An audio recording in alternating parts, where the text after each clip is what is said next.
अस्सलाम वालेकुम। आप इस वक्त देख रहे हैं रोशन टीवी इंटरनेशनल। मैं हूं नसीर, जर्मनी के स्टूडियो से। नाजरीन, आज जुमा का दिन है, बाबरकत दिन है, और हमारी खुशकिस्मती है कि एक नहीं, दो नहीं, तीन नहीं, चार अफराद मिलकर आज एक अहम प्रोग्राम करने जा रहे हैं।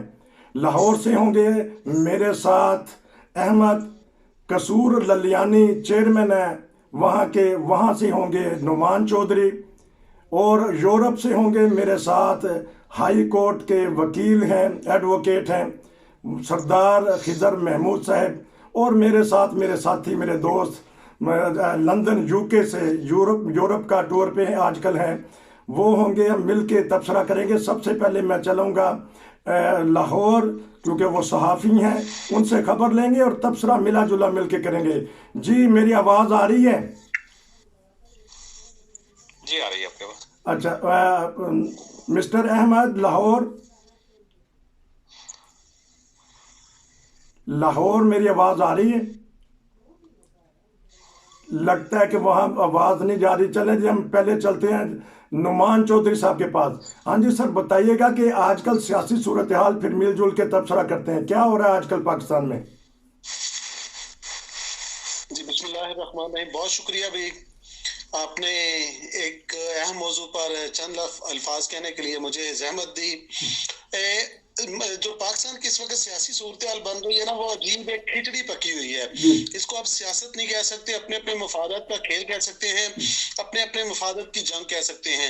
मुल्क के अंदर हो क्या रहा है, गरीब पिस कैसे रहा है, लोग आटे के लिए लाइनों के अंदर खवार कैसे हो रहे हैं, और जरूरियात जिंदगी के लिए गरीब टोटल मर चुका है, सिर्फ उसको दफन करना जो है वो बकाया रह गया है। लेकिन हमारे लीग नून से हो, पीपल्स पार्टी से हो, छोटी छोटी एक्स्ट्रा पार्टियों से हो, सबको सिर्फ कुर्सी की जंग की फिक्र है। किसी को है कि मैंने वजीर आला रह जाना है, किसी को मैंने वजीर आला खत्म कर देना है। बस ये दिन रात कुर्सी का खेल चल रहा है। इसके अंदर मुल्क का साथ बन कर रहा है, मुल्क के हालात किस तरफ जा रहे हैं, दकर दो हालात के अंदर किसी को किसी का मुल्क की जरा भर भी फिक्र नहीं है। तो इस को सियासत तो नहीं कहा जा सकता, क्योंकि सियासत तो कहा जाता है खिदमत। तो ये खिदमत एक अजीब तरह की अपने खानदान की, अपनी औलाद की होती जा रही है। मुल्क के हालात इस वक्त इस नहज पर पहुंच चुके हैं कि अगर आप किसी से भी बात करें, बेयकीनी ऐसी है कि किसी को नहीं पता कि किस अदारे के पास जाएंगे, किस जगह पर जाके आपने बात करनी है ताकि आपका मसला सोल्व हो सके। सिर्फ एक अजीब मायूसी भी है, अंधेरा भी है। सवाए हम मुस्लिम हैं तो एक है कि ला तक न तू मिर रहमतिल्लाह, कि अल्लाह की रहमत से मायूस होना। अदरवाइज हमारे चारों तरफ मायूसियों के, अंधेरों के इस तरह के जाले बुन दिए गए हैं कि उनसे हम निकलना चाह रहे हैं, लेकिन वो ऐसे जाले हैं कि हम उससे निकल भी नहीं पा रहे, और इस वक्त को रहनुमा भी नजर नहीं पा रहा। जो थोड़ी बहुत उम्मीद थी वो एक थी कि इमरान खान ने सब जो है इस पर काम करेंगे, लेकिन वो भी इस तरह हालात के अंदर उनको भी काबू कर दिया गया कि उनको भी सवाए अपनी हुकूमत लाने के, इस हुकूमत को भगाने के, अपने आप को मजबूत करने के, उनको भी इसके अलावा कोई फिक्र नहीं रहेगी आजकल। अच्छा, अब मैं चलता हूँ बलोच साहब के पास, क्योंकि ये यूरोप का टूर करते रहते हैं। मैं इनसे पता करूंगा, मजमूई तौर पे पाकिस्तान में तो महंगाई है ही है, तो क्या महसूस करते हैं यूके में, जर्मनी में, और आप दुबई भी गए, पाकिस्तान का भी चक्कर लगाया, क्या महसूस करते हैं कि ये 2-4 साल में महंगाई सर तोड़ रही है, कमर तोड़ रही है? जी बताइएगा बलोच साहब। जी अस्सलाम वालेकुम। जी बहुत शुक्रिया नसीर भाई। बात दरअसल ये है कि पाकिस्तान की जो सियासत है उसके ऊपर तो मैं तबसरा करना जो है ना अपने अल्फाज का ज़िया ही समझता हूँ। ना पाकिस्तान की अवाम जो है वो अपने आप को समझती है, ना उसके हुक्मरान समझते हैं, इसलिए वो तो समझें कि फना फिल्ला की तरफ ही जा रहे हैं, उनको छोड़ दें। रही बात महंगाई की, महंगाई ओवरऑल पूरी दुनिया में इस वक्त लहर आई हुई है एनर्जी क्राइसिस की वजह से। जो आप समझते हैं ना कि यूरोप में बिल्कुल क्या कहते हैं, दूध की नहरें बह रही हैं, ऐसा कुछ नहीं है। आपको सिर्फ एक छोटी सी मिसाल दे रहा हूँ। यूके जो कि दुनिया की एक बहुत बड़ी इकोनॉमी समझा जाता है, वो कोलैप्स होने वाली है। अच्छा, उसकी इकोनॉमी कोलैप्स होने वाली है। वो सिर्फ उन्होंने बबल करके उसको स्टेबल किया हुआ है। ठीक। आप देखेंगे अगर यही हालात रहे 1 साल के अंदर अंदर ये यूके की इकोनॉमी ऐसे कोलैप्स होएगी और बैंक डिफॉल्ट हो जाएंगे और कुछ समझ नहीं आ रहा। जो बिजली का बिल यहाँ पर पहले एक महीने में 80 पाउंड आता था, वो इस वक्त एक आम आदमी का 250 पाउंड पर मंथ आ चुका है। अच्छा, 250 पाउंड। इससे आप अंदाजा कर लें कि बिजली की प्राइस कहाँ पर पहुंची है। इसके अलावा दूसरी चीजों में भी महंगाई हुई है।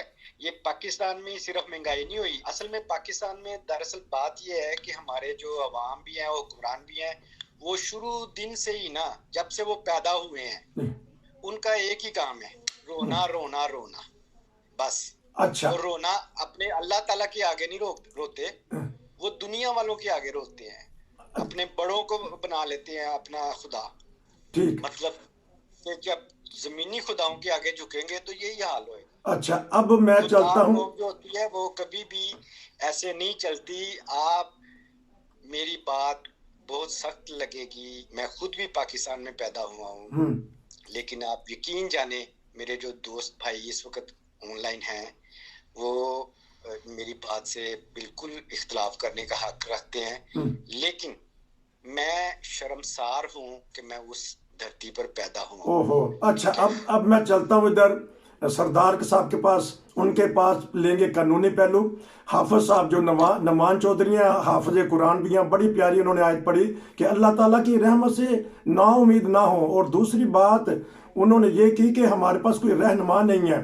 तो सरदार साहब, कायदे आज़म के बाद सब ने कहा कि मैं कायदे आज़म आसानी हूँ। भट्टो भी आए, ज़िया भी आए, मुशर्रफ ने भी अपनी ताकत का इजहार किया, पीपल्स पार्टी आई, और अब इमरान खान को 3 साल मिले। कौन सा रहनुमा चाहती है हमारी कौम, ये बताइएगा। हाफिज साहब भी थोड़े से मायूस नज़र आ रहे हैं, बलोच साहब भी मायूस नज़र आ रहे हैं, लेकिन अल्लाह की रहमत से ना मायूसी नहीं होनी चाहिए, ये उन्होंने आयत पढ़ी। अब बताइएगा कोई कानूनी पहलू और हमें कोई रहनुमा क्यों नहीं मिल सका? जी जी, अस्तगफिरुल्लाह। नहीं, मैं आज दोनों दोस्तों की बात से ही इत्फाक करूंगा, और जो हाफिज साहब ने बात की है बिल्कुल ये है कि खुदा की जात से कभी नाउम्मीद नहीं होना चाहिए। और जो मेरे दूसरे दोस्त ने बात की है, बात तो कड़वी है लेकिन बात बिल्कुल सच है। ऐसा ही है कि आप अगर यूरोप की बात ही की जाए तो यहाँ बीवी भी कमाती है, खावत भी कमाता है, और इनका मायार जिंदगी, राइश, खाना अगर देखें आप तो इंतहाई सादा है। और पाकिस्तान में अगर देखें तो एक कमार होता है तो वो 20 उसके सर पे पल रहे होते हैं, और वो 20 के जो नखरे, उनकी शान और शौकत और उनके देख लें। तो जहाँ तक कायदे आज़म की बात है, बिल्कुल सारे हमारे जितने सियासतदान हैं वो बिल्कुल कायदे आज़म के नक्शे कदम पे हैं। लेकिन एक साइड पे कायदे आज़म चूंकि बहुत अच्छा पहनते थे, बहुत अच्छा खाते थे और बहुत मयार की जिंदगी गुजारते थे, हमारे सारे सियासतदानों की जिंदगी बड़े आला मयार की है। लेकिन फर्क ये है कि कायदे आज़म कमा के खाते थे तो वो अवाम के पैसों पे अपना उनका मयार जिंदगी बहुत हाई है। तीसरी बात ये है कि हुक्मरान क्यों नहीं मिले हैं, कि ये भी हाफिज साहब ने बात की है, जैसी कौम होगी ऐसे खुदा उन पे मुसल्लत करेगा। तो जब जिस तरह की आवाम होगी उसी तरह मुसल्लत किए जाएंगे उन पे। और महंगाई, ये बात सही है कि दुनिया जान का मामला है, लेकिन पाकिस्तान में ये ऐसी कोई यूरोप में कोई जो पाकिस्तानी यूरोप के अंदर रहते हैं वो तो शायद उनको कुछ अंदाजा होगा कि पाकिस्तान में देखी हुई है, वरना यूरोप में कोई बंदा बैठा हुआ, कोई कितना ही अच्छी जगह पे क्यों न हो, वो ये सोच भी नहीं सकता कि वो शाम को किसी होटल बैठेगा तो जो उसकी एक माह की तनख्वाह उसका 4 गुना वो एक शाम को होटल पे देंगे तो वो 4 बंदे खाना खाएंगे। ये ऐसी पाकिस्तान में ही है। फर्क ये है कि वहाँ दौलत की तकसीम जो है वो गलत है, एक हाथ में है, 2 हाथों में है, और गरीब को जो है वो सारे एक दूसरे को लूटने चक्कर में घर से निकलता है तो सुजुकी रिक्शे वाले से लेके डॉक्टर तक, डॉक्टर से लेके हॉस्पिटल तक, हॉस्पिटल से लेके जिस दफ्तर में जाएगा वहां सारे लूटने के लिए बैठे हुए।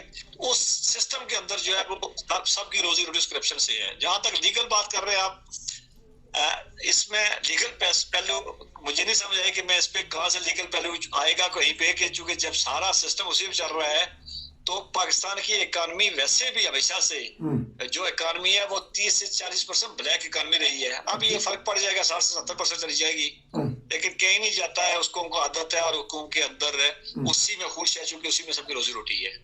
और हुक्मरान नहीं करते। आप वहाँ के हुक्मरानों को मायार जिंदगी देखें, वहाँ इलेक्शन का तरीका कार देखें। एक हुक्मरान जो है वो जो एमएनए बनता है उसका बजट जो है 40 से 50 करोड़ खर्च करके आता है। अच्छा। तो 40 से 50 करोड़ खर्च करके आए तो वो क्या करेगा? उसने यही कुछ करना है जो कर रहे हैं वो।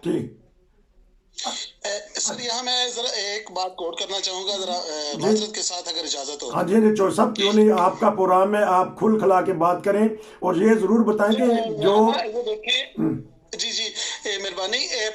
पूरी दुनिया के अंदर ना लोग दिमाग से सोचते हैं, अकल से सोचते हैं। ये मेरा पाकिस्तान है, मैं इसमें रहता हूँ, मैं भी ऐसा ही समझ लें। लेकिन हम लोग जो पाकिस्तानी है ना, हम लोग पेट से सोचते हैं। अच्छा। हम मैदे से सोचने वाले लोग हैं। हम शादी पर हमें फिक्र होती है कि खाना कौन सा होगा, फौतगी पर हमें फिक्र होती है खाना कौन सा होगा, कोई तकरीब होगी किसी, हमें ये कभी भी फिक्र नहीं हुई कि उसकी अरेंजमेंट क्या होगी, उसके गेस्ट कौन से होंगे, उसमें होना क्या, मैसेज क्या जाना। हमारा यही सबसे बड़ा, मेरे इलाके के अंदर बहुत बड़ा एक सेमिनार हो रहा है एंटरप्रेन्योरशिप का, और उसके अंदर हम लोग जो मेरे दोस्त करवा रहे हैं, उन्होंने मुझे कहा कि जरा जी आपके सोर्सेज हैं, आप भी इनवाइट कर दें लोगों को। तो लोग ये नहीं पूछ रहे कि उसके अंदर होना क्या, कहते खाना क्या होगा। अच्छा। तो हमारी जो पेट से शुरू होकर पेट तक खत्म हो जाती है, और इसी वजह से हमारे जो हुक्मरान है ना, वो भी हमें पेट से सोचने वाले मिलते हैं। जब तक पाकिस्तान के अंदर दिमाग से सोचने वाला बंदा नहीं मिलेगा ना, वो कौम बदलेगी, ना कौम के हुक्मरान बदलेंगे, ना कौम के हालात बदलेंगे। बहुत जबरदस्त। अच्छा मैं खैर एक मिनट में आता हूँ। बहुत जबरदस्त बात है इन्होंने की कि जब तक खुद नहीं बदलता तो इंसान उस वक्त तक खुदा ताला भी उनको बदलने की नहीं करता, पहले खुद बदलना पड़ेगा। यकीनन कुरानी आयत भी ये पढ़ेंगे। बलोच साहब, आप यूरोप में रहते हैं, जिस तरह ने तवज्जो दिलाई कि शोशा बढ़ी है पाकिस्तान में, कभी यहाँ हमने देखा है कि जर्मनों की या अंग्रेज़ों की बड़ी बड़ी शादियां हो रही हों और फजूल खर्चियां हो रही हों। ये साल में 1-2 त्यौहार मनाते हैं, उसमें याशी करते हैं और उसके बाद ख़त्म। जजेस भी साइकिल पे आते हैं, टीचर भी साइकिल पे आते हैं, हमने देखे। जिसके पास सहूलत है वो देती है। तो अब तो आप यूरोप के बारे में बताइएगा चौधरी साहब को भी और सबको, सारी नाजरीन को। जी जी मैं आपकी बात से आगे लेके चलता हूँ। ये हाफिज साहब ने एक बड़ी अच्छी बात बताई कि कायदे आज़म जो है वो बड़ी लेविश जिंदगी गुजारते थे। मैं आपको एक छोटा सा वाकया बताता हूँ। कायदे आज़म हमेशा कभी ट्रैवल करते थे तो वो फर्स्ट क्लास में ट्रैवल करते थे जी। तो वो कांग्रेस उन दिनों में बड़ी ट्रैवलिंग हो रही थी, तो कायदे आज़म को अक्सर मुल्क के एक किनारे से दूसरे किनारे पे जाना पड़ता था, तो हमेशा फर्स्ट क्लास में सफर करते थे। किसी ने पूछा कि आपसे तो गांधी जी अच्छे हैं बहुत ज्यादा, क्योंकि गांधी जो है वो हमेशा थर्ड क्लास के डब्बे में सफर करता है। तो कायदे आज़म ने कहा कि गांधी में और मुझ में ये फर्क है, मैं अपनी कमाई से सफर करता हूँ, अपना कमाया हुआ जो है वो ट्रैवलिंग के लिए लगाता हूँ। और यही बात आप देख लें कि उन्होंने सारी जिंदगी पाकिस्तान बनने के बाद भी उन्होंने पाकिस्तान की हुकूमत से, खजाने से कोई नहीं लिया, वो हमेशा खुद कमाते थे और खाते थे। गांधी साहब जो है थे, बड़ा दुनिया उनको मानती है, हम बहुत सारे उनके अच्छे काम भी हैं, लेकिन गांधी ने हमेशा चंदे से सफर किया है। ठीक है। पाकिस्तान की सारी पार्टीज इस वक्त की वो चंदे, लगता है आवाज में कुछ हुई है। तो जो चंदा और भीख नहीं क्या कुछ हासिल कर सकते, कुछ नहीं।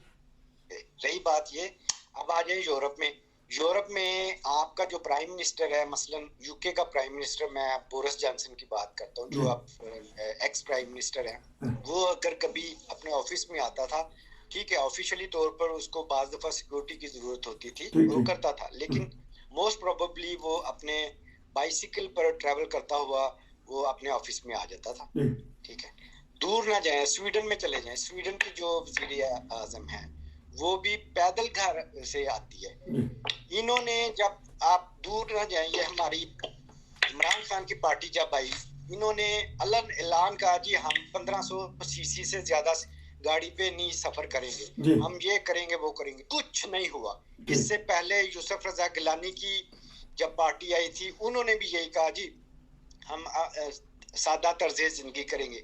बाद में क्या हुआ? कुछ नहीं हुआ, बिकॉज इनके कोलो फेल में तजाद है। ठीक है।